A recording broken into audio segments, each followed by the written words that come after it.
All right, games on the brain. The game on the brain I'm going to talk about this week is not a board game. I'm going to unveil myself now as a new level of nerdery that I've never talked about in this before. I play a lot. I like pinball a lot. I play a lot of pinball. I'm staring at two of your machines right now. I own pinball tables. I am in a pinball league. Yes, that's a thing. You can be in a pinball league, like a bowling league. I like pinball a lot. I got into it about 2 to 3 years ago. Bought my first table about a year and a half ago, my first pin, as we call it. And I got a brand new pin this week that has been definitely taking up a lot of my interest, excitement. I got Jersey Jack Pinball's Willy Wonka and the Chocolate Factory, which is brand new, just made in the last couple weeks. Yes, they still make pinball tables.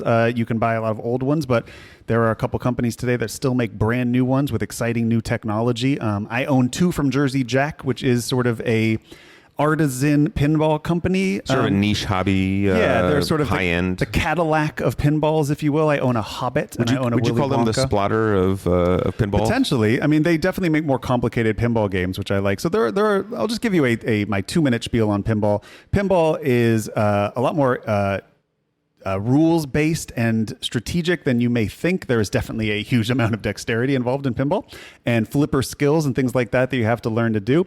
But what made me fall in love with pinball is sort of what made me fall in love with board games, which is I love learning very heavy rule sets. And the great pinball tables have very complicated and heavy rule sets. And I actually own two of the most complicated pinball tables in the world. The Hobbit is a wildly complicated pinball table with a huge rule set and many different things to do. It's almost an RPG. You go through this adventure, you level up, you do all this cool stuff. Well, you don't level up, but you finish quests and missions. And you're trying to get to wizard modes, which are sort of the end bosses. And Willy Wonka is made by Pat Lawler, who's sort of the most famous pinball designer of all time. He did Addams Family and Twilight Zone, and more recently Dialed In from Jersey Jack. But this is his newest creation, and I love Willy Wonka. I have 2 kids, so I try to have family-friendly themes. I owned a Iron Maiden and a Metallica recently that I think my kids are getting a little... My son is a little too old to see now because he's starting to recognize things, and there's a lot of scary imagery on those tables. So I got rid of those and replaced it with Willy Wonka and a Hobbit. Yes, this is a very unrelatable and expensive hobby. I recognize that this is not a normal thing to own pinball tables. But listen, it is fun. What we should say, what I can say, because I'm a little bit more on the outside. You brought me into it. Yeah, I sort of entered you into this world. Exactly, and forced me to, in 105-degree weather, carry your pinball machine. Tom helped me get it into the house. Part of pinball is setting up and carrying 300 to 500 pound pinball tables, and I'd like to thank Tom for helping me with that. Blistering heat. It was 105 that day, yeah.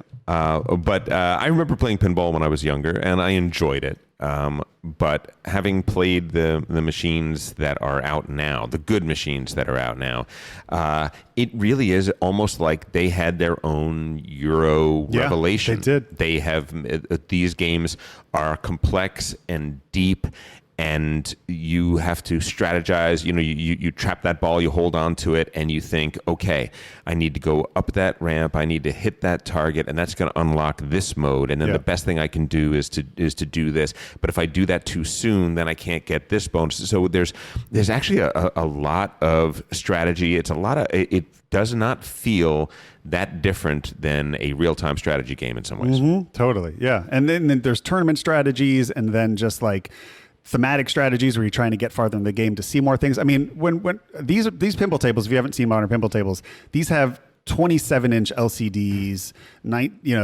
with full HD graphics on them. There's mini screens on the play fields. I mean, there's a lot of new technology in the pinball world that a lot of people why would you ever see pinball? A lot of people who don't see pinball games in the last 10, 20 years haven't realized that pinball has sort of had a huge technological leap as well. I mean, there's a lot of stuff going on in these games, especially Jersey Jack games that I own. If you want to understand how complicated pinball tables are, I think Jersey Jack makes these ridiculous flow charts for their rules.